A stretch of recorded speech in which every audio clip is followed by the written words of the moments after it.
This is the training module for the clinical assessment of pain after spinal cord injury.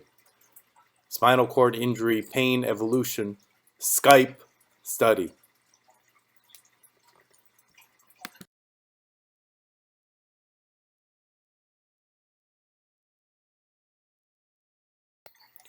The International Spinal Cord Injury Pain Classification recognizes three broad types of pain. Nociceptive pain, which is pain arising from activation of sensory nociceptors. It is not due to damage to the nervous system. Neuropathic pain, which is pain which arises as a direct consequence of injury or disease affecting the somatosensory system. And other pain, which does not fulfill the criteria for either nociceptive pain or neuropathic pain. In order to determine the type of pain that someone has who has a spinal cord injury, it is necessary to have in your mind a framework of all the potential subtypes of pain that that person may experience. The International Spinal Cord Injury Pain Classification was devised in order to organize all the most common types of pain seen after spinal cord injury into an easily used system.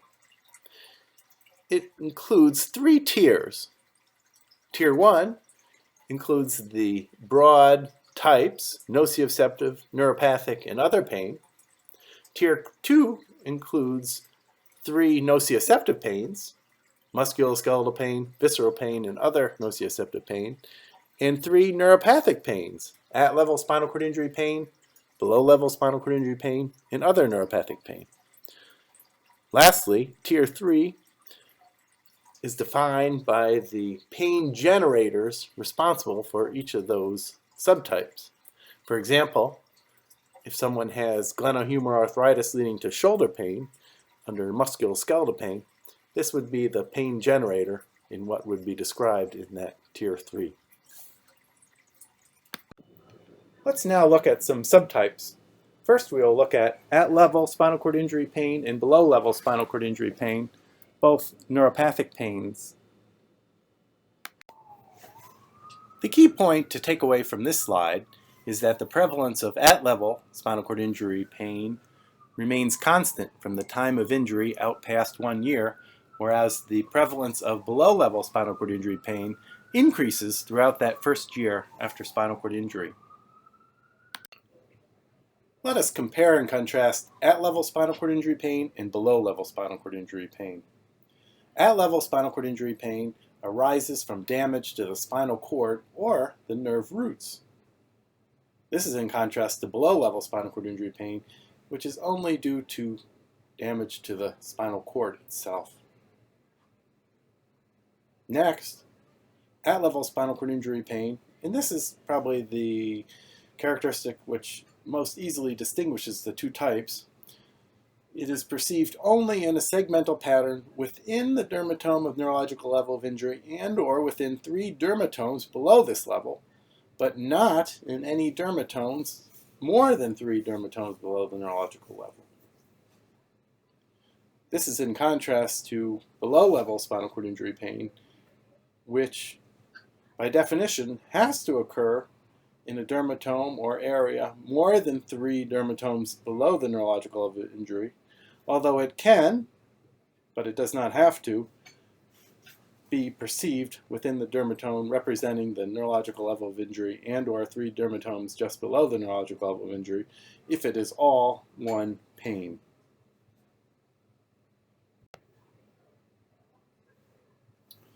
Either type, at-level spinal cord injury pain or below-level spinal cord injury pain, may be described as hot burning, tingling, pricking, sharp, shooting, squeezing, painfully cold, electric shock-like, or other characteristic. Sensory deficits may be found in either type, usually within the pain distribution.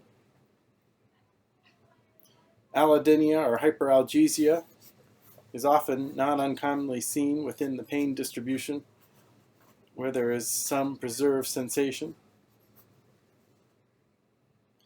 and either can be found in both complete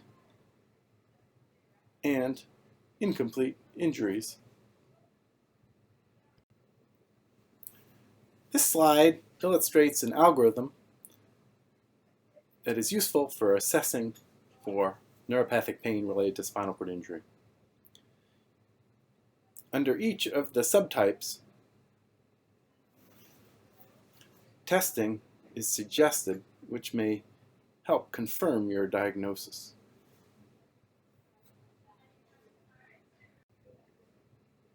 Another challenge in the assessment of neuropathic pain in a person with spinal cord injury is that underlying conditions, so-called red flags, may aggravate or even mimic neuropathic pain.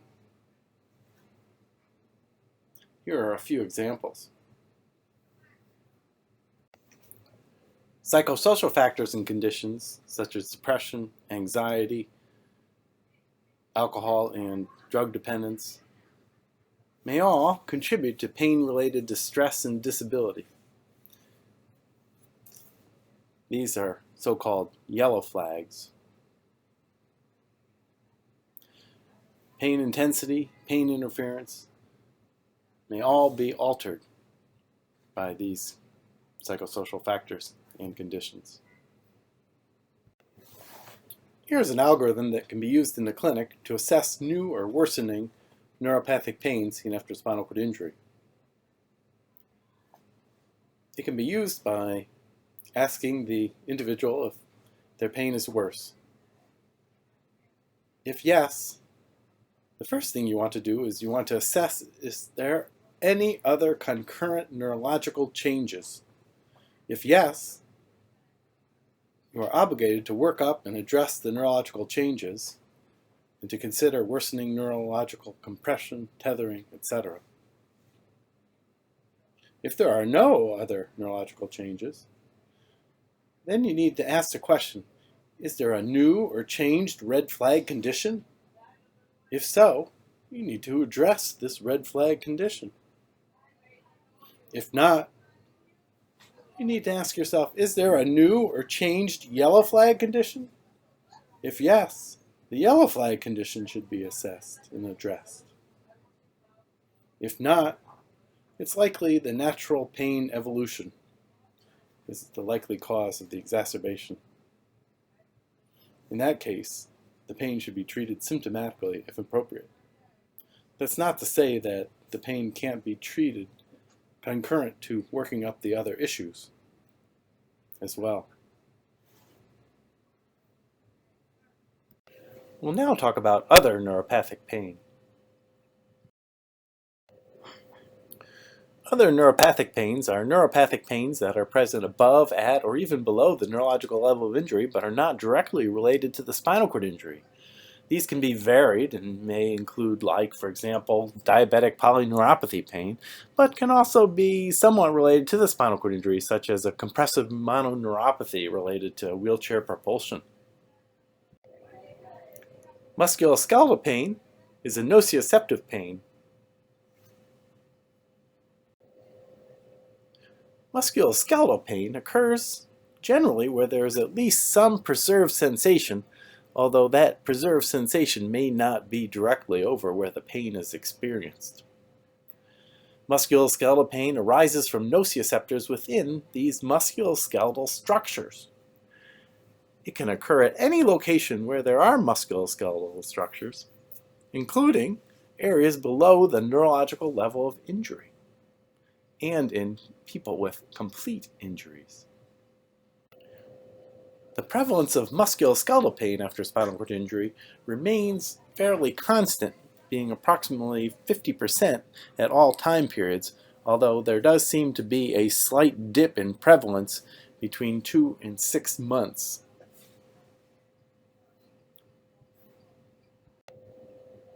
Between 30 and 80% of people with tetraplegia experience shoulder pain.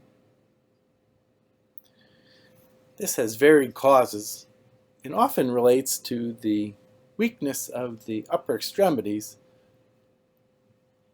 Common causes are capsulitis, impingement syndrome, and instability, the latter due to rotator cuff weakness.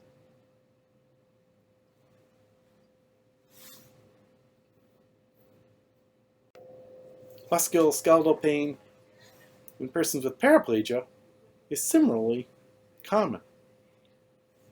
Common conditions include impingement syndrome, bicipital tendonitis, capsulitis, and osteoarthritis.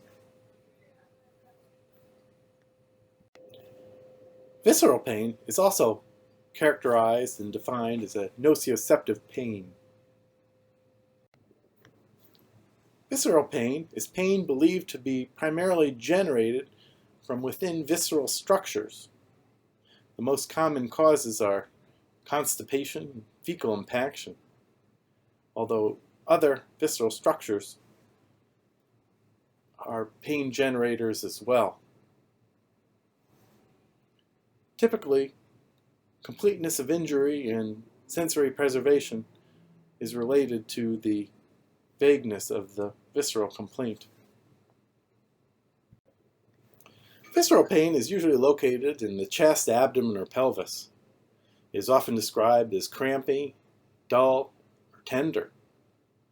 It is often related to food intake or visceral functions, for example, moving one's bowels. It may also be associated with nausea and vomiting, especially for a gastrointestinal cause. Tenderness of the visceral structures on palpation can certainly help identify what the cause of the pain is. Evidence of visceral pathology on imaging or other testing may help one identify the pain etiology within the differential diagnosis. It is not uncommon to confuse neuropathic pain that's located over the abdominal region and visceral pain. If the pain is localized to the thorax, abdomen, or pelvis, and there is no relation of this pain to any visceral function and there is no evidence of visceral pathology, consider that this pain may actually be at level spinal cord injury pain or below level spinal cord injury pain. The prevalence of visceral pain after spinal cord injury increases over time. It is very rare within the first few months, but after 5 years, over 1/3 of individuals complain of this type of pain. As mentioned earlier, neuropathic pain usually begins within the first year after injury. If pain in the abdominal region develops many years after the spinal cord injury, even if a visceral pathology can't be demonstrated, consider this pain may be much more likely related to constipation or other visceral pathology rather than at level or below level spinal cord injury pain. Similar to the algorithm for assessing neuropathic pain after spinal cord injury, there is a similar algorithm for assessing nociceptive pain after spinal cord injury. Here also, testing may be necessary to help confirm your diagnosis. Now, let's test what you learned. Let's look at a vignette. This is a 20-year-old female with a T10 complete spinal cord injury with a 1-level zone of partial preservation who had a spinal cord injury 4 years ago. She had spinal surgery at 3 levels and comes into you for evaluation. On querying, she relates that she experiences 3 different pains on a regular basis. What are some of the pain attributes you will query her about?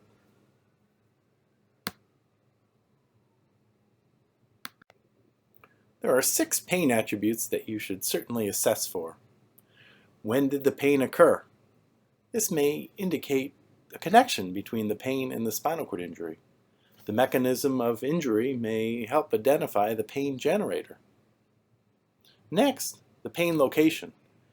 This may indicate whether the neuropathic pain is at level spinal cord injury pain, below level spinal cord injury pain, or if it is occurring above the level, even other neuropathic pain. The temporal pattern may help differentiate subtypes, as nociceptive pain is often present only when there is stimulating of offending nociceptors, where neuropathic pain is often more persistent due to damage-related neuronal ectopy. Pain quality may indicate subtypes, especially because there are a few specific descriptors, such as burning and electric shock-like, that are more commonly seen with neuropathic pain, while others, such as tender to palpation, are more commonly seen for nociceptive pain. Although certainly useful to be aware that different prescriptors, such as burning, may be seen in musculoskeletal pain as well as neuropathic pain. One must use caution in just using this alone. Ameliorating and exacerbating factors may also help differentiate nociceptive and neuropathic pain, especially if movement is involved, as a pain generator can also often be localized by replicating exacerbating factors. Finally, allodynia or hyperpathia, either noted on history or on physical exam, are highly suggestive of neuropathic pain. Let's now summarize her pains. Pain number 1, the worst pain. She identifies the pain to be located in her mid and low back. This is the pain location. The character of the pain is aching, is improved with spinal extension, and worsened with flexion. These are ameliorating exacerbating factors. Also, anti-inflammatories and oxycodone are somewhat effective in decreasing the severity of the pain. These are also ameliorating factors. There's tenderness to palpation over the low back adjacent to the midline. And the pain is not present when she lies flat. These also can help narrow what the cause of the pain is, as they are characteristic of nociceptive pain. It is recommended that one use the International Spinal Cord Injury Pain Basic Data Set to help determine what are the key things that one must know about any pain. This includes the pain locations, the type of pain, as we just went through, as well as the intensity and the date of onset. So for this individual, the pain is in the low back, so we would mark that area. Also, all the clues lead one to think that this is probably musculoskeletal pain, so we would mark that. Pain number 2 is the second worst pain. This is characterized as a constant pressure that is felt about the lower abdomen like a tight girdle.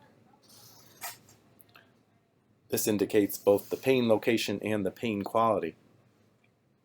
It has been present since approximately 4 weeks after injury, so soon after injury. It doesn't vary in intensity, and it seemed to worsen about 6 months ago after she had some stresses. She takes opioids, which she thinks helps, but the pain worsened when she seemed to have developed a red flag, a urinary tract infection. On the International Spinal Cord Injury Pain Basic Data Set form, we would indicate that the pain is located in the abdomen and that the subtype is most likely at-level spinal cord injury pain, as it occurs within the 3 dermatomes of the neurological level of injury and not below. Pain number 3 is the third worst pain. It has an aching quality and is located over her right anterior shoulder. It is present with activity, most notable when she lifts her wheelchair into the back of her car and when she transfers. The pain has been present for about 6 months, and certain maneuvers on physical exam worsen the pain.